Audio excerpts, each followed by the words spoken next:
Мы ищем опята в лесу. Говнята. Мы Мы опят ищем в лесу.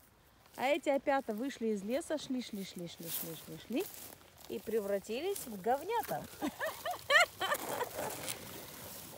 Вот такие вот. И причем это опята, посмотрите сейчас.